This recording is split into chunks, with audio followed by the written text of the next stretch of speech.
اعوذ باللہ السمیع العلیم العظیم الحفیظ بوجہ الکریم وسلطانہ القدیم من الرجس الخبیث المخبث الشیطان اللعین الرجیم وقبیلہ ونفخہ ونفثہ وہمزہ بسم اللہ الرحمن الرحیم۔ تمام نبیوں کے سردار حضرت محمد صلی اللہ علیہ وآلہ وسلم اور تمام مذاہب کے سردار دین اسلام کے پیروکاروں، سلام علیکم۔ آج کی گفتگو ہماری ایک بہت بڑے ولی کامل حضرت ذوالنون مصری رحمت اللہ علیہ کے بارے میں ہے۔ ان کا اصل نام جو ہے وہ ثوبان، سا کے ساتھ ثوبان بن ابراہیم۔ میں نے ویسے ایک جگہ توئے کے ساتھ بھی پڑھا ہے، لیکن ثوبان بن ابراہیم، ابراہیم ان کے والد گرامی کا نام ہے۔ ان کے والد جو ہیں وہ قریش کے آزاد کردہ غلام تھے، تو غلام زادے ہوئے۔ لیکن آپ دیکھیے، یہ ہمارے اسلام کی خوبی ہے صرف کہ محدثین کے اندر بڑے بڑے نام، مفکرین کے اندر، اسکالر کے اندر ہم دیکھتے ہیں کہ غلام زادے ہیں، غلام، لیکن مسلمانوں نے ان کو عزت دی ہے۔ تو ہمارے ہاں غلامیت کو بری چیز نہیں ہے۔ جو غلام بنتا تھا وہ فخر کرتا تھا کہ میں اس قوم کا غلام ہوں، اور جو اچھی فیملیوں کے غلام تھے انہوں نے ان کے بچوں کو پڑھایا، اڈاپٹ کیا، پڑھایا انہیں، اور وہ بڑے اسکالر بنے۔ تو حضرت ذوالنون مصری کے نام سے یہ مشہور ہوئے۔ مصر کے رہنے والے تھے، مصر کے شہر اخمیم میں پیدا ہوئے۔ کہتے ہیں کہ یہ اخمیم جو ہے یہ مصر کے اپر میں ہے، تو وہیں حضرت امام شافعی رحمت اللہ علیہ کا مزار میں مبارک بھی اسی شہر کے اندر، یہ اپر میں ہے، مصر کے اپر میں۔ حضرت ذوالنون مصری جو ہے یہ مسلکن مالکی جیورسپروڈنس، مالکی فقہ کے پیروکار تھے، امام مالک۔ اور مشربن جو ہے یہ ملامت یا فرقہ سے تعلق رکھتے ہیں۔ یہ فرقہ مشہور تو بعد میں ہوا، لیکن ان کی جو سوچ تھی اور جو ان کا طریقہ کار تھا وہ ان کے اندر پایا جاتا ہے۔ حضرت ذوالنون مصری رحمت اللہ علیہ 796 عیسوی کے اندر جو ہے وہ پیدا ہوئے۔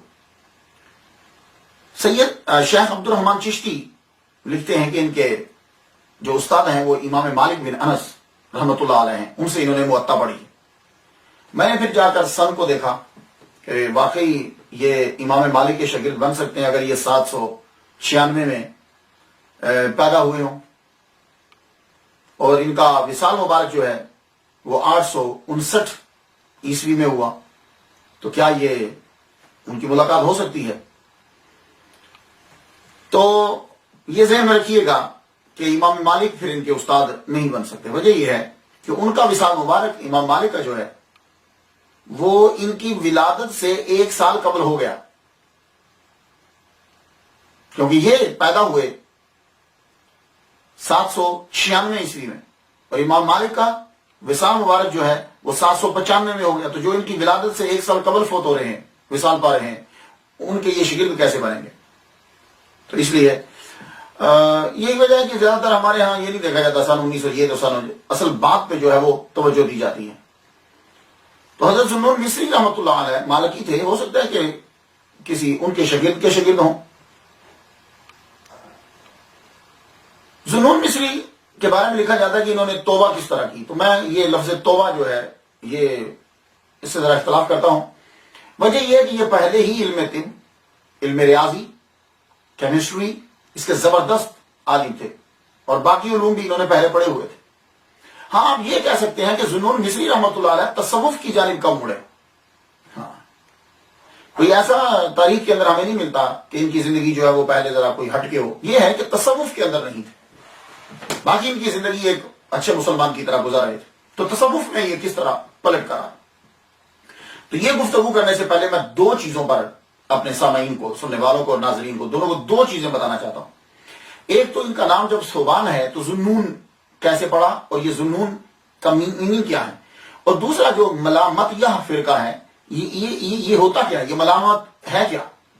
یہ جب سمجھ میں آ جائے گی تو حضرت ذوالنون مصری رحمۃ اللہ علیہ کا مرتبہ کچھ واضح ہو جائے گا۔ نام کا شخصیت پر بڑا اثر ہوتا ہے. اگر کسی کا کوئی نام مشہور ہوا ہے تو کوئی ریزن تو ضرور ہوگی. تو میں نے 2 کتابیں پڑھی, دونوں میں مجھے ڈفرنٹ نظر آیا ہے. پہلے سن لیجئے. پہلا یہ بتاتے ہیں, ایک رزلٹ یہ ہے, تحقیق یہ ہے, کہتے ہیں کہ پتہ نہیں ہے کہ ان کا نام ذوالنون کیوں ہے, یہ ہمیں معلوم نہیں. لیکن جب شیخ فرید الدین عطار رحمۃ اللہ علیہ کی کتاب پڑھتا ہوں تو وہاں یہ معلوم پڑتا ہے کہ آپ ایک مرتبہ کشتی میں سفر کر رہے ہیں. یہ بہت پرانی بات ہے, یعنی آپ تصور میں آ چکے ہیں اور قلندرانہ اور ملامتیہ فرقے میں شامل ہو چکے ہیں, بلکہ ان کو تو بانیوں میں کہنا چاہیے. تو وہ کیفیت تاری ہے آپ پر. تو آپ جب کشتی میں سفر کر رہے ہیں تو آپ کا لباس عجیب سا ہے, کسی ایک جوہری کا چیزیں موتی گم ہو گیا. تو اس نے کہا کہ اس نے چوری کیا ہے. ان کے اوپر شک کرنے لگے. تو آپ نے سر جھکایا ہوا ہے تو کہنے لگا پروردگار اعلیٰ میری عزت کو بچا لے, لوگ جو ہے وہ میرے اوپر الزام لگا رہے ہیں. تو ایک دم سے کشتی جو جا رہی ہے تو ہزاروں مچھلیاں جو ہیں وہ اپنے منہ میں موتی لے کر سطح آب پر آ گئی. آپ نے ان میں سے ایک کے منہ سے موتی پکڑا اور اسے کہا یہ لو, یہ لے لو. تو کہتے ہیں کہ اس دن کے بعد آپ کا نام پڑ گیا ذوالنون مصری. نون کہتے ہیں مچھلی کو. زیادہ تر جو ہے مشہور جو ہے وہ نون کا معنی مچھلی. انگلش کے اندر تو نون کہتے ہیں نا 12 بجے کو, 12 o'clock کو نون کہتے ہیں. عربی کے اندر جب نون بولا جائے گا تو سیاق و سباق بتا دیتا ہے کہ نون کا یہاں معنی کیا ہے, کیونکہ عربی کے اندر نون کے 2 معنی ہیں. ایک تو نون کا معنی ہوتا ہے مچھلی. جیسے حضرت یونس علیہ السلام کے بارے میں آپ پڑھیں گے تو پروردگار عالم قرآن مجید میں فرماتا ہے اذ ذهب مغاضبا وظنون اذ ذهب مغاضبا فظن ان لن نقدر عليه. ظنون وہ مچھلی والے, تو ویل مچھلی, نون سے مراد بڑی مچھلی ہے. تو قرآن مجید کے اندر ذوالنون استعمال ہو چکا ہے. اسی طرح نون کا معنی جو ہے وہ دوات بھی ہوتا ہے. جیسے نون والقلم وما یسطرون. اب یہاں نون کا معنی مچھلی نہیں کریں گے کیونکہ آگے قلم ہے. قلم اور مچھلی کا کیا تعلق آپس میں؟ تو نون والقلم وما یسطرون, نون دوات کی قسم, قلم پن کی قسم, وما یسطرون جو دونوں کے ملاپ سے لکھا گیا ہے. تو یہاں نون کا معنی دوات بن گیا. تو نون ذوالنون مچھلی والے. لیکن ایک تشریح جو ہے وہ یہ ہے کہ یہ ذوالنون جو مچھلی کا واقعہ ہے کشتی کا, یہ آپ کا نہیں ہے. لیکن آپ کشتی میں تھے, آپ کشتی میں تھے. یہ واقعہ کسی لڑکے کا ہے. وہ کشتی میں بیٹھا ہوا تھا, پرانے سے کپڑے تھے, لوگوں نے اس کو شک کیا اور اس نے حکم دیا. تو مچھلیاں جو ہے وہ پانی میں سے آئیں اور ان کے منہ کے اندر ایک ایک موتی تھا. تو وہ اس نے ایک پکڑ کے اس کو دے دیا اور پھر وہ پانی کے اوپر چلتا ہوا کہیں غائب ہو گیا. یہ اس طرح بھی میں نے واقعہ پڑھا ہے. لیکن خدا بہتر جانتا ہے کہ ذوالنون مصری رحمۃ اللہ علیہ, ہو سکتا ہے کہ یہ واقعہ انہی کا ہی ہو. اس کے بعد یہ ہے کہ ملامت یا فرقہ جو ہے زیادہ تر یہ 3 صدی ہجری کے آخری حصے میں شروع ہوا باقاعدہ طور پر. ملامت یا فرقہ 3 صدی کے آخر میں اور 4 کے شروع کے اندر نیشا پور سے یہ شروع ہوا. ملامت یا فرقہ جو ہے, یہ ملامت یا فرقہ جو ہے کرتا کیا ہے؟ اس کے مشہور نام جو ہے وہ بانیوں میں شیخ ابو حفص خداد اور شیخ حمدون قصاب رحمۃ اللہ, یہ لوگ ہیں, یہ بانیوں میں سے ہیں. لیکن پرانے بزرگ جو ہیں وہ اپنی چیزوں کو, عبادت کو اور ان چیزوں کو چھپایا کرتے تھے کیونکہ وہ خالص اللہ کی رضا کی خاطر کرتے تھے. جو وقت گزرتا گیا یہ چیزیں لوگوں کے سامنے مشہور ہونے لگی. اب ملامت یا فرقہ کرتا کیا ہے؟ دیکھیے, جو اس گروہ کے فقیر ہوتے ہیں, صوفی ہوتے ہیں, وہ نوافل بھی ادا کرتے ہیں, فرائض بھی پڑھتے ہیں, سنن بھی پڑھتے ہیں, مستحبات بھی پڑھتے ہیں, یہ سب, لیکن وہ چھپ کے پڑھتے ہیں. کلندر میں اور ملامت یا فرقہ سے جو تعلق رکھتے ہیں ان کے اندر فرق تھوڑا سا ہی ہوتا ہے. کلندر فرض تو پڑھتا ہے, باقی چیزیں کبھی لوگوں کے سامنے, کبھی چھپ کر, کبھی کس طرح, لیکن وہ فرض کا بڑا خیال رکھتا ہے. کلندر, یہ یاد رکھیے گا, وہ فرض کا تارک نہیں ہوتا. لیکن جو ملامت یا فرقہ کا پیروکار ہوگا صوفی, وہ کیا کرتے ہیں, وہ ساری چیزیں پڑھتے ہیں لیکن لوگوں کو بتاتے نہیں, اور ایسی حرکت کرتے ہیں کہ لوگ ان سے متنفر ہو جائیں. شریعت جو ہے وہ اس عمل کی ان کو اجازت دے رہی ہوتی ہے لیکن لوگوں کو سمجھ نہیں آتی کہ یہ وہ عمل کیوں کر رہا ہے, اور وہ لوگ یہ سمجھتے ہیں کہ یہ شخص جو ہے یہ فاسق ہے. اس کی میں مثال دیتا ہوں. آپ لوگوں نے اگر قرآن پڑھا ہو یا فقہ پڑھی ہو تو آپ کو معلوم ہے کہ جو مسافر ہے اس کے اوپر روزہ لازم نہیں ہوتا. ٹھیک ہے, یہ تو آپ جانتے ہیں. اللہ تعالیٰ نے رخصت دیا کہ اگر تم سفر کر رہے ہو تو پھر تم روزہ نہیں رکھو. تو اب یہ ملامت یا فرقہ کے جو لوگ ہوں گے, اگر ان میں سے کوئی مشہور ہو جاتا ہے تو وہ کیا کرے گا کہ وہ جب جاتا ہے کسی جگہ کے اوپر اور وہ مسافر ہے, اس نے دیکھا کہ میری مشہوری ہو گئی ہے, تو یہ مشہوری سے جان چھڑاتے ہیں. لوگوں سے پرے ہٹتے ہیں، اللہ کے لیے عبادت کرتے ہیں. اب اسے سمجھ آ گیا کہ یہ لوگ اکٹھے ہو گئے، اب وہ ان کو پیچھے چھڑانا چاہتا ہے، تو وہ بیچ بازار کے پانی پینا شروع کر دے گا رمضان المبارک کے مہینے میں. اب آپ تو اس بات کو جانتے ہیں کہ بھائی مسافر پہ روزہ فرض نہیں ہے، تو اب وہ لوگوں سے پیچھا چھڑانے کے لیے کیا کرے گا، وہ پانی پینے لگ جائے گا. تو لوگ کیا کہیں گے، یار ماہ رمضان میں یہ شخص پانی پی رہا ہے، یہ تو ولی ہو ہی نہیں سکتا، یہ ولی کو چھوڑو، یہ تو مسلمان ہی نہیں ہے. تو ایک دم سے لوگ پیچھے ہٹنے لگ جائیں گے. تو یہ لوگ اس طرح کا عمل کرتے ہیں، یا ایسا عمل کریں گے کہ جو لوگ جو ہیں ان کو حقیر سمجھیں. میں نے اپنے والد گرامی رحمۃ اللہ علیہ طالب حسین شاہ رحمۃ اللہ علیہ کو دیکھا، عالم دین ہے، ٹھیک ٹھاک، رستے میں سڑک کے اوپر ہی بیٹھے ہوئے، مٹی جو ہے وہ کھید رہے، اور وہاں اب یہ سڑک جو ہے، سڑک کا کنارہ وہ باغ ہے لوگوں کا ہے، اور وہاں جو ہے وہ پودے لگا رہے ہیں. ساری زندگی لوگ یہی سمجھتے رہے یار یہ کیا ہے. تو وہ ان کا طریقہ کار کچھ ہے. لیکن میں نے ان کو دیکھا دلائل الخیرات پوری پڑھتے تھے، روزانہ پڑھنی انہیں، اور پروردگار عالم نے ان کو دن بھی دیا تو 7 رمضان المبارک کا دیا. تب لوگوں کو سمجھ میں آیا، اور جب وہ قبر میں جا رہے تھے تو اشہد اللہ الہ الا اللہ اشہد ان محمد رسول اللہ، اس وقت اذان ہو رہی تھی. تو یہ جو لوگ ہیں کچھ، وہ اپنے آپ کو چھپاتے ہیں، ایسی حرکت کریں گے کہ لوگ ان سے متنفر ہو جائیں. تو ذوالنون مصری رحمۃ اللہ علیہ بھی انہی میں سے ہیں کہ یہ اپنی چیزوں کو چھپایا کرتے تھے. لیکن اب سوچنا یہ ہے کہ یہ ایک دم سے علم طب کا ماہر، زبردست ڈاکٹر ہے، علم طب کا ماہر زبردست ڈاکٹر ہے، کیمسٹری جانتے ہیں یہ، کیمیا، اور اس کے علاوہ جو ہے ریاضی کے ماہر ہے. تو یہ ایک دم سے یہ ساری چیزیں چھوڑ کر تصوف کی طرف کیسے آ گئے؟ آپ کو سفر کرنے کا بڑا شوق تھا، جاتے تھے جنگلوں میں جانا، بوٹیوں کے ظاہر ہے کہ علم طب کے ماہر ہیں، بوٹیاں تلاش کرتے تھے، چیزیں تلاش کرتے تھے، لوگ آپ کو جانتے تھے. مصر کے اندر آپ بڑے مشہور ہیں. تو سفر کرتے ہوئے جا رہے ہیں ایک جگہ، تو درخت پہ دور سے دیکھا کہ ایک لڑکا الٹا لٹکا ہوا ہے. تو آپ نے سمجھا کہ شاید گورنمنٹ نے اس کو سزا دی ہے، اس لیے یہ الٹا لٹکا ہوا ہے. آپ اس کے قریب گئے اور رو رہا. آپ کو بڑا ترس آیا، آپ نے سنا تو صحیح ہے، کر رہا ہے، چیخ رہا ہے، بول کیا رہا ہے یہ؟ تو وہ لڑکا یہ کہہ رہا تھا، اپنے نفس کو مخاطب کر کے کہہ رہا تھا، اگر تو میری موافقت نہیں کرے گا، میری مدد نہیں کرے گا نیکی کے کام میں اسی طرح تجھے سزا دیتا رہوں گا. اب آپ نے دیکھا، آپ نماز پڑھنے جاتے ہیں، نفس مخالفت کرتا ہے، چھوڑو یار کوئی اور کام کر لے. قرآن پڑھنے لگتے ہیں، نفس مخالفت کرتا ہے، چل بھائی کوئی اور کام کر لو. تو یہ نفس جو ہے یہ ہماری مخالفت کرتا ہے. ہم نیکی کا کام کرنے لگتے ہیں، یہ ہمارے الٹ بولے گا. تو اب وہ لڑکا الٹا لٹکا ہوا کہہ رہا ہے کہ جب تک میں نماز پڑھنے جاؤں تو بھی بول کے نماز پڑھنے چل، میں قرآن پڑھنے لگوں تو بھی بول کے قرآن پڑھ، میں رات کو جاگنے لگوں اللہ کی عبادت میں تو بھی بول کے جا، تو میری موافقت جب تک نہیں کرے گا میں تجھے اسی طرح سزا دیتا رہوں گا. تو حضرت ذوالنون مصری رحمۃ اللہ علیہ قریب پہنچے، کہنے لگے یار تو بڑا عابد و زاہد ہے، تو کہنے لگے چھوڑیے سر، آپ مجھ سے بڑا عابد و زاہد، آپ ذرا پہاڑی پہ چڑھیے نا، آپ کو آگے نظر آئے گا. میں کوئی کچھ بھی نہیں ہوں، میں تو اس کے شکنجے میں آیا ہوں، اس کو سزا دے رہا ہوں میں کہ اسے چھوڑوں. آپ نے فرمایا اچھا. آپ اس کو دیکھنے کے لیے اسے چھوڑ کر آگے بڑھے. تو اوپر جب جاتے ہیں تو دیکھتے ہیں کہ ایک بزرگ ولی اللہ کھڑے ہیں، پاؤں کٹا ہوا ہے اور عبادت کر رہے ہیں. اللہ اکبر جل شانہ، پاؤں کٹا ہوا ہے اور عبادت کر رہے ہیں. پوچھنے لگے، کہنے لگے یار یہ کیا ماجرا ہے؟ کہنے لگے بس اللہ تعالیٰ کی میں پوجا کرتا رہا، بڑا عرصہ میں نے اللہ تعالیٰ کی عبادت کی.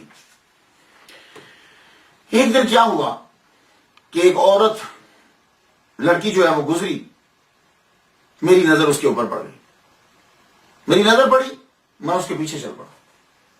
بس ایک قدم اٹھایا ہی تھا کہ آواز آ گئی. آواز آئی، شیطان کی عبادت کے لیے چل پڑا. اللہ اکبر جل شانہ، میری عبادت چھوڑ کر شیطان کی عبادت کے لیے چل پڑا. تو میں اسی پاؤں کو جو پہلے اٹھا تھا میں نے اس کو کاٹ کے پھینک دیا اور وہیں کھڑا ہو گیا، یہی میں کھڑا ہو گیا اور اللہ تعالیٰ کی عبادت کرنے لگا. اللہ، یہ دو چیزوں کا اتنا اثر ہوا آپ کے اوپر. آپ واپس مڑے. اب واپس جب مڑے تو ابھی پہاڑی سے نیچے اتر رہے ہیں، ایک درخت پہ نظر پڑ رہی ہے آپ کی. درخت پہ نظر پڑی تو کیا دیکھتے ہیں کہ اوپر سے ایک پرندہ اترا. وہ پرندہ جو ہے وہ اترا تو وہ ایسے بالکل ایسے اتر رہا ہے جیسے تنے کے ساتھ ساتھ، تو جا کر تنے کا جہاں آغاز ہوتا ہے وہ روٹس کے ساتھ وہیں وہ بیٹھ گیا، چکا یوں خاموشی سے بیٹھ گیا. بیٹھا، ایک دم سے زمین شک ہوئی اور 2 پیالیاں زمین سے نکلی. وہ 2 پیالیاں نکلی، ایک میں پانی ایک میں دانا. وہ جو پرندہ تھا اس کی آنکھیں نہیں تھی، تو وہ ایک سے وہ دانا کھایا اس نے، بعد میں اس نے پانی پیا، وہ دونوں غائب ہو گئی، یہ پھر یوں اڑا اور اوپر جا کے شاخ پہ پھر بیٹھ گیا۔ بس ان باتوں نے ان کے دل پہ اتنا اثر کیا کہ لوگ آپ دنیا چھوڑو، پروردگار عالم پہ مکمل جو ہے وہ بھروسہ اور توکل کرو، اس دنیا کے اوپر کیا دیکھنا۔ یہ تھی چیزیں کہ جنہوں نے آپ کو تصوف کی جانب موڑ دیا، تصوف کی جانب آپ کو موڑ دی۔ اب آپ نے بھی ریاضت اور مجاہدے جو ہے وہ شروع کر دی، نفس کی مخالفت شروع کر دی کہ یہ نفس جو ہے ایک کام بولے گا، اس کے بعد پھر دوسری بولے گا، اس کے بعد تیسرا بولے گا۔ اس کی میں مثال دیتا ہوں، ہم لوگ یہاں ہیں، میں اور آپ سب لوگ، یار آج میرا بریانی کھانے کو دل کر رہا، یار آج میرا بنا ہوا گوشت کھانے کو دل کر رہا، تو پھر کیا ہوتا ہے؟ ہم چلو چلتے ہیں۔ یار آج چرگا کھانے کو دل کر رہا، چلو سب چلتے ہیں، چلیے۔ آج پان کھانے کو دل چاہ رہا ہے، تو لوگ لاہور سے گجران والا میں پان کھانے کے لیے چلے جاتے۔ آج فلاں جگہ، تو کیا ہوتا ہے؟ اس نے ایک بات کی، پھر دوسری کی، پھر تیسری کی، پھر چوتھی کی، ہم اس کی باتیں مانتے چلے گئے، آخر اس نے جا کر ہمیں شیطان کے گھر میں جا کے ڈال دیا ہمیں۔ تو حضرت نون مصری رحمت اللہ علیہ نے بھی نفس کی مخالفت شروع کر دی۔ اب ذرا دیکھیے کہ یہ نفس کی مخالفت کس طرح کرتے ہیں۔ دیکھیے، کرامتیں سنا دینا تھوڑی دیر کے لیے ہم خوش ہو جائیں گے، لیکن کرامتیں آپ سے بھی صادر ہو سکتی ہیں اگر آپ ان کی طرح زندگی گزارنے لگ جائیں۔ تو ہمیں زیادہ تر جو ہے وہ یہ پڑھنا چاہیے بزرگوں کی سیرت میں کہ انہوں نے لائف کس طرح گزاری، یہ زیادہ پڑھنا چاہیے۔ کرامتیں جو ہیں وہ بزرگان دین ویسے ہی پسند نہیں کرتے، کہتے ہیں یہ بچہ ہے جو کرامتیں دکھا رہا ہے۔ آپ دیکھیے کہ نفس کی مخالفت کس طرح کر رہے ہیں۔ آپ کے نفس نے آپ سے یہ کہا کہ مجھے پلاؤ کھانا ہے، لذیذ کھانے کھانے، آپ نے فرمایا ٹھیک۔ 10 سال تک نون مصری رحمت اللہ علیہ اپنے نفس کو لارا لگاتے رہے، ٹھیک ہے کھلاؤں گا، ٹھیک ہے کھلاؤں گا، عبادت کر، ٹھیک ہے کھلاؤں گا، عبادت۔ 10 سال گزر گئے، پلاؤ کھانے کو من چاہتا تھا، 10 سال تک پلاؤ نہیں کھایا۔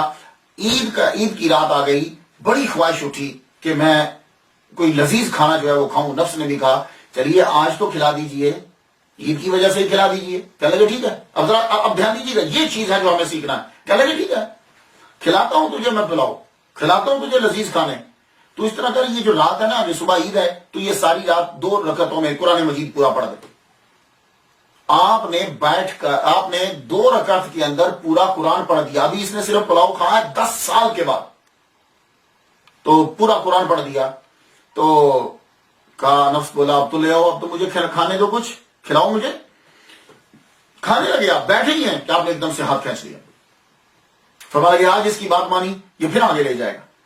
لیکن بڑے سرکار سے اشارہ ہو گیا، کسی آدمی کو خواب میں محمد صلی اللہ علیہ وسلم کا دیدار ہوا۔ فرمایا کہ جاؤ اچھے کھانے پکا کے لے کے جاؤ ذو مصری کے پاس، اور اسے کہو محمد صلی اللہ علیہ وآلہ وسلم سلام دے رہے ہیں، اور فرماتے ہیں چند لقمے کھا لو، کوئی بات نہیں۔ اللہ اکبر جل شانہ۔ نفس کی مخالفت جو ہے وہ شروع کر دی۔ آپ جو یہ اعزاز حاصل ہے حضرت ذو مصری رحمۃ اللہ علیہ کو کہ آپ نے وہ جو تصوف کے جو خیالات تھے نا، جو اشارات تھے، ان کو لفظوں کا جامع پہنایا آپ نے سب سے پہلے۔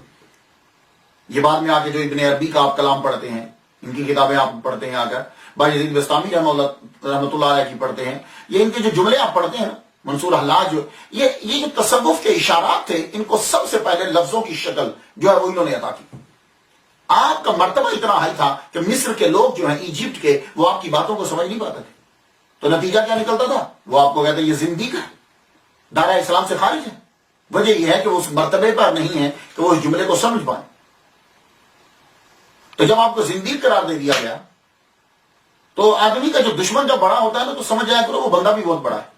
اگر ذو مصری رحمۃ اللہ علیہ کا آج تک نام زندہ ہے، اور اگر حاکم مصر جو ہے وہ اس کے دربار میں شکایت ہو رہی ہے، تو سمجھ جاؤ کہ اس دور کے یہ بہت بڑے علامہ اور بہت بڑے صوفی تھے۔ چھوٹے موٹے آدمی کا نام تو زندہ ہی نہیں رہتا اتنا عرصہ تک، کہاں زندہ رہے گا؟ تو آپ کی شکایت جو ہے وہ کر دی گئی حاکم مصر میں۔ حاکم مصر سے جب آپ کی شکایت کی گئی، تو نے کہا ٹھیک ہے، پکڑ کے قید کر دو۔ آپ کو قید کر دیا گیا، اور آپ کی شکایت جو ہے وہ خلیفہ تک پہنچا دی گئی۔ خلیفہ تک آپ کی جو ہے وہ شکایت پہنچائی گئی، آپ کو قید کر دیا گیا۔ آپ کو جب قید کیا گیا، 40 دن تک قید میں رہے، 40 دن تک۔ اور روزانہ آپ کی بہن 1 روٹی لا کے آپ کو دیتی تھی، آپ اس روٹی کو رکھ لیتے تھے. 40 دن کے بعد خلیفہ نے بلایا کہ ان کو میرے پاس بھیجو. تو جب 40 دن کے بعد جانے لگے تو 40 کی 40 روٹیاں جو ہیں وہ آپ کے بیگ کے اندر موجود تھی. آپ نے ویسے ہی اٹھا کر اپنی بہن کو کہا کہ 40 دن تک آپ نے کچھ نہیں کھایا. کس طرح نفس کو جو ہے وہ کل کر رہے ہیں. یہ چیزیں ہیں ہمارے سیکھنے کے لیے. اس کے بعد جب آپ خلیفہ کے دربار میں پہنچتے ہیں, آپ جانتے ہیں اس دور میں خلیفہ کون تھا؟ ذوالنون مصری رحمۃ اللہ علیہ کے دور میں جعفر بن معتصم المتوکل جس کا لقب تھا. یہ جعفر بن معتصم نے جب آپ کو بلایا, دربار میں آپ بیٹھے, اس نے سوالات کیے, آپ نے ایسے جوابات دیے, وہ خود آپ کا متقل ہو گیا. یعنی آپ یہ کہہ سکتے ہو کہ وقت کا خلیفہ آپ کا مرید ہو گیا. اور جب کبھی محفل میں تذکرہ ہوتا تھا اولیاء کا تو وہ کہا کرتا تھا کہ اس تذکرے کے اندر ذوالنون مصری رحمۃ اللہ علیہ ان کا بھی ذکر شامل کرو. یہ ہے آپ کے علم کا پائے کہ وقت کا خلیفہ, اور ظاہر خلیفہ اکیلا نہیں, بیچ میں دوسرے بھی تو بیٹھے ہوں گے جنہوں نے شکایات لگائی. تو ذوالنون مصری رحمۃ اللہ علیہ جو ہے صحیح معنی میں متوکل, اور اسی چیز کی تعلیم لوگوں کو دیتے تھے. اسی چیز کی تعلیم کہ اللہ تعالیٰ کے اوپر پورا مکمل بھروسہ کرو اور اسی کے ہو کے رہ جاؤ. یہ آپ کی تعلیم تھی. ایک لڑکا ابھی بالغ نہیں ہوا آپ کے پاس آیا, آپ کے کہنے لگا میرے پاس 1,00,000 دینار ہے اور میں آپ کو دینا چاہتا ہوں. آپ نے فرمایا دیکھو تم ابھی بچے ہو, تم دینے کے مجاز نہیں ہے, تم نابالغ ہو, جب بالغ ہو گئے تو دیکھا جائے گا. وہ بچہ جب بالغ ہو گیا وہ سمجھ گیا کہ یہ میری پیسے نہیں لیں گے.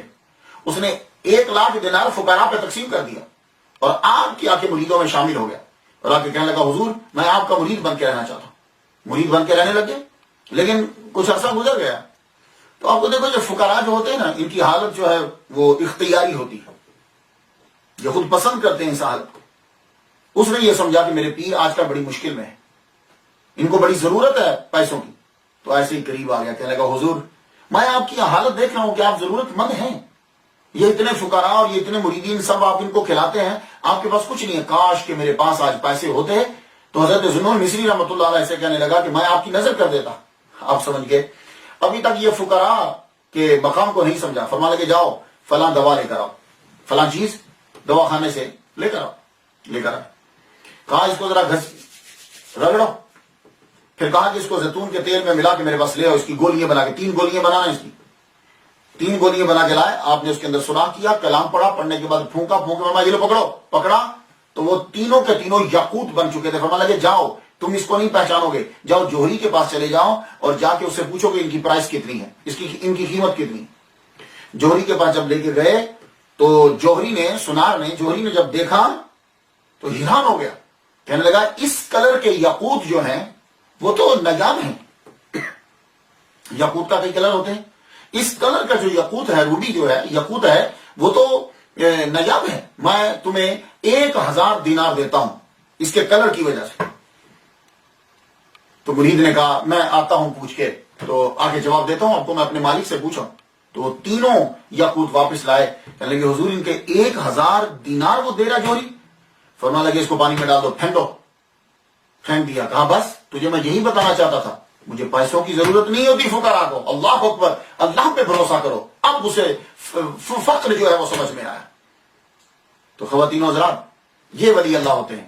اگر آپ کسی بندے کو دیکھو کہ وہ پیسے بٹور رہا ہے, پیسے لے رہا ہے, ہٹ جاؤ اسے. جو خود تمہاری میل لے رہا ہے وہ تمہیں کیا دے سکتا ہے؟ ولی کامل کی ان ولیوں کو ہم جو ہے مانتے ہیں اور ان کے پیروکار ہیں. ان پر کوئی انگلی بھی اٹھا نہیں سکتا. فرماتے ہیں تبلیغ میں نے بڑی کی. حضرت ذوالنون مصری رحمۃ اللہ علیہ فرماتے ہیں میں نے بہت تبلیغ کی, لوگوں کو سمجھاتا تھا, لیکن صحیح معنی میں ایک شہزادہ ہدایت یافتہ ہوا. اور یہ جو میں بات بتانے لگا ہوں, یہ بات جو ہے ٹائٹل جملہ سمجھ لیجیے. یہ اصل جو ہے, کہنے لگے صحیح معنی میں ایک شہزادہ ہدایت یافتہ ہوا. لوگوں نے پوچھا وہ کیسے؟ فرمانے لگے میں مسجد سے باہر نکل رہا ہوں, مسجد سے نکلا تو ایک شہزادہ جا رہا تھا, تو میں نے یہ صدا بلند کی. جملہ سنیے گا اور غضب کا جملہ ہے. میں نے ان کے سارے جملوں میں سے اس جملے کو چنا ہے. فرمانے لگے کمزور کا طاقتور سے لڑنا احمقانہ فعل ہے. شہزادہ رک گیا, کہنے لگا آپ نے کیا کہا ہے؟ کمزور کا طاقتور سے جنگ کرنا احمقانہ فعل ہے. اس کا مطلب کیا ہے؟ فرمایا لگے سنو، بندہ کمزور، مخلوق، کائنات کا مالک، طاقتور، تو جب یہ کمزور اس کی بات نہیں مانتا تو گویا کہ لڑ رہا ہے. تو کمزور کا اس سے لڑنا بے وقوفی نہیں تو احمق بن نہیں تو اور کیا ہے؟ شہزادے نے سنا، فرماتے ہیں چلا گیا، واپس آیا دوسرے دن، آ کے کہتا ہے کہ وصال خداوندی کے لیے کون سی راہ اختیار کی جائے، اللہ سے ملنے کے لیے، قرب کے لیے. فرمانے لگے دو راستے ہیں. سنیے، یہ چیز ہے جو ہمیں سیکھنا ہے. کرامتیں سن کر ذہن خوش ہوگا تو نکل جائیں گے. فرماتے ہیں دو راستے ہیں اللہ سے ملنے کے لیے. ایک چھوٹی راہ ہے، مختصر، شارٹسٹ. ایک بڑی. چھوٹی راہ تو یہ ہے کہ خواہشات دنیا کو چھوڑ دیا جائے، معصیت، گناہوں کو چھوڑ دیا جائے. اور طویل راہ یہ ہے کہ اللہ کے علاوہ سب کو چھوڑ دیا جائے. تو وہ شہزادہ کہنے لگا یہ راہ جو طویل راہ ہے یہی چاہیے، اللہ کے علاوہ ساری چیزوں کو چھوڑ دیا جائے. فرمان لگے یہ شہزادہ ہے جو صحیح معنی میں ہدایت یافتہ ہوا اور بات کو سمجھ گیا. ہم لوگ نماز پڑھتے ہیں، اللہ اکبر، نماز پڑھی، جبکہ مسئلہ یہ ہے کہ وضو کرو تو جوانوں کی طرح کرو، نماز پڑھو تو بوڑھوں کی طرح پڑھو، اور دعا مانگو تو بچوں کی طرح مانگو. بچے رو کے چیز مانگتے ہیں، یہ اصول ہے. اور ہم کیا کرتے ہیں؟ ہم لوگ وضو کریں گے بوڑھوں کی طرح، پانی کھول دیں گے، بیٹھے رہیں گے. نماز پڑھیں گے جوانوں کی طرح، کھٹ پٹ پڑی اوگ گئے مسئلہ. اور دعا تو خیر اب ہم مانگتے ہی نہیں. نماز پڑھنے کا طریقہ جو سیکھنا ہے وہ ہمیں اولیاء کرام سے سیکھنا ہے.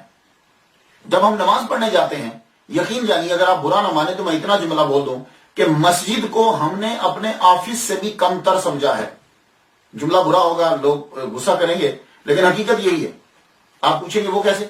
آفس میں ہم جاتے ہیں، شاور لیتے ہیں، رائٹ، نئے کپڑے پہنتے ہیں، رائٹ، نیا جوتا پہنتے ہیں، رائٹ، خوشبو لگاتے ہیں، ٹائی شائی فٹ کرتے ہیں، ٹائم پہ جاتے ہیں، ایکٹیو ہو کر جاتے ہیں، دماغ کو حاضر کر کے جاتے ہیں. بلکہ اپنی بیوی سے کہا جاتا ہے جب میں آفس جا رہا ہوں مجھے چھیڑا مت کرو، میں کام جا رہا ہوں مجھ سے لڑا مت کرو، میں اپنے دماغ کو صحیح کر کے جانا چاہتا ہوں. دیکھا؟ لیکن ہم جب نماز پڑھنے کے لیے جاتے ہیں تو آفس میں کون ہوتا ہے؟ باس، جو آپ کو کتنی تنخواہ دیتا ہے؟ 3,000، 4,000، $5,000. بس $5,000 نا. یہ $5,000 آپ اپنی پوری باڈی کے کسی ایک عضو کو ٹھیک کرنے کے لیے 5 کیا کئی 5 لگا دیں گے آپ.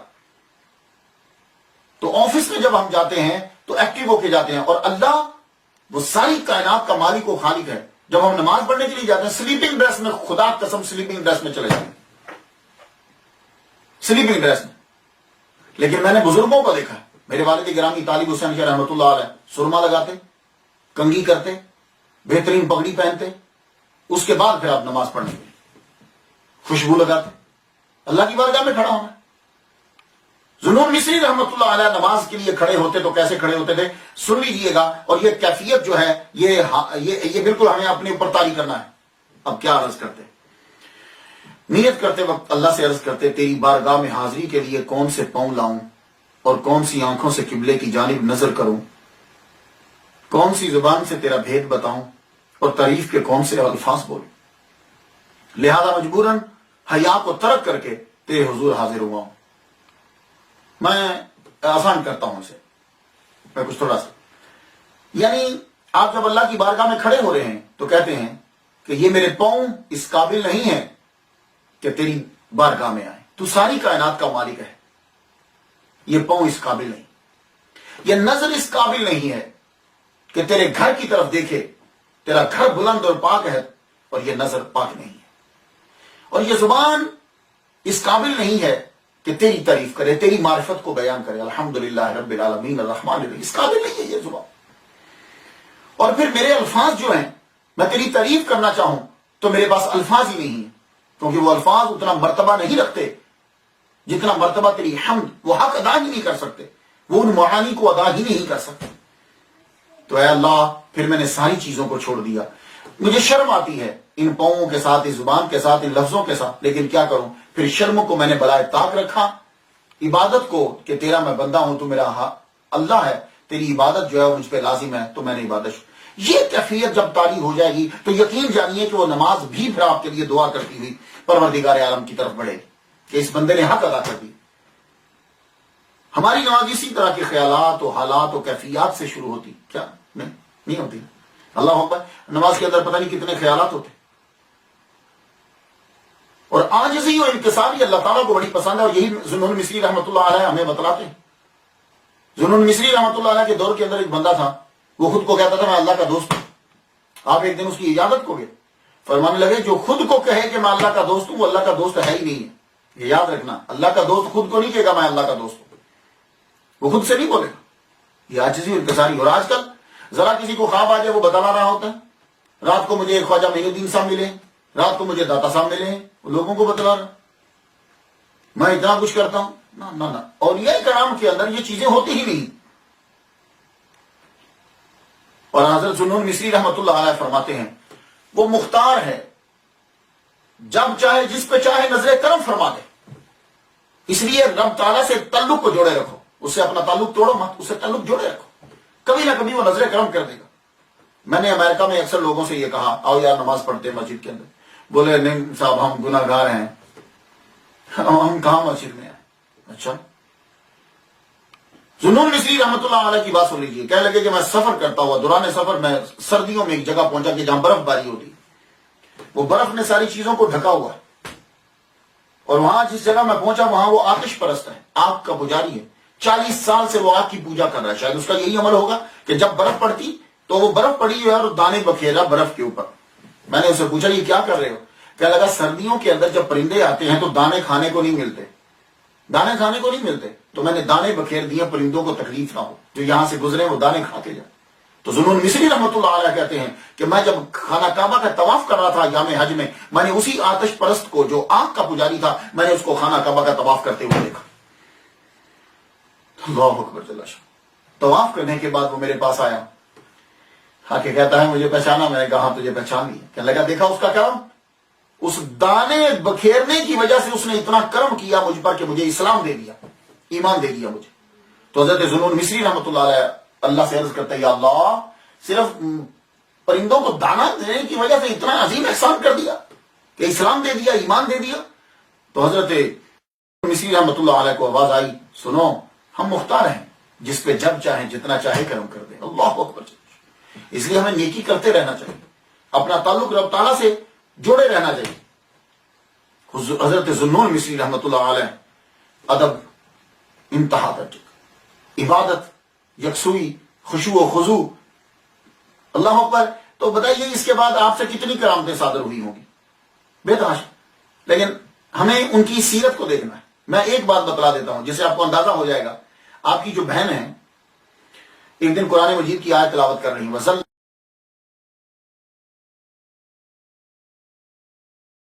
عَلَيْكُمُ الْغَمَامَ وَأَنزَلْنَا عَلَيْكُمُ الْمَنَّ وَالسَّلْوَىٰ.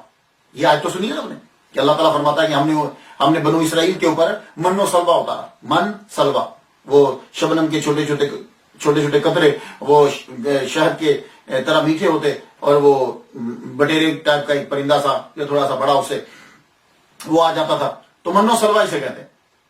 تو عرض کرتی ہیں یا اللہ بنی اسرائیل پر اگر تیرا من و سلوہ اترا ہے تو یہ جو امت محمدیہ ہے، محمد صلی اللہ علیہ وسلم کا کلمہ پڑھنے والے، کیا مسلمان اس سے محروم رہے؟ اسی وقت اللہ تعالیٰ نے ان کے لیے من و سلوہ کو نازل فرما دیا. اللہ اکبر جل شانہ. تو جن کی بہن جو ان کے اثر میں ہے ان سے اتنی بڑی کرامت صادر ہو رہی ہے تو ذوالنون مصری رحمۃ اللہ علیہ سے کتنی ہوئی ہوں گی. لیکن مجھے کرامتوں پہ ڈسکس نہیں کرنا. تو خواتین و حضرات، یہ عظیم ہستی جس کو مصر کے لوگ جو ہے وہ زندگی کہتے رہے، جن کو مصر کے لوگ پہچان نہ پائے، اور یہ ہمارا وتیرہ ہے کہ ہم زندگی کے اندر لوگوں کو کم ہی تسلیم کرتے ہیں. جب دنیا سے رخصت ہوئے، جنازہ جب ان کا اٹھا تو اللہ تعالیٰ نے غیب سے پرندے کے جھنڈ پرندوں کے بھیج دیے. ان سخت دھوپ تھی، تو دھوپ پڑ رہی تھی، گرمی شدت کی تھی. تو کیا کیا کہ ان پرندوں نے یوں، آپ کی چارپائی جا رہی ہے تو پرندوں نے آ کر اوپر یوں پر پھیلا دیے اور اوپر یوں جا رہے ہیں. کئی لوگوں نے دیکھ کر جو ہے وہ اس کیفیت کو کلمہ پڑھا، اور کئیوں نے توبہ کی. تب معلوم پڑا کہ یہ اللہ تعالیٰ نے ان کو کتنا مرتبہ جو ہے وہ عطا فرمایا ہے.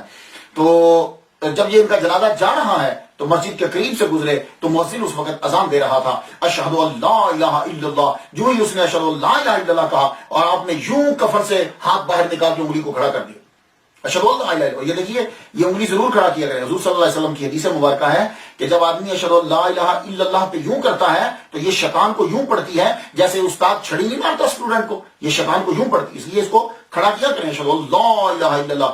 ضروری نہیں کہ تشہد میں, اذان میں بھی, تکبیر میں بھی اشہد اللہ الہ الا اللہ, یہ شیطان کو چھڑی کی طرح لگتی. تو آپ نے یوں, ذوالنون مصری رحمۃ اللہ علیہ نے اپنی انگلی کو یوں کھڑا کیا. بڑے لوگوں نے کوشش کی کہ اس کو نیچے کر دیں لیکن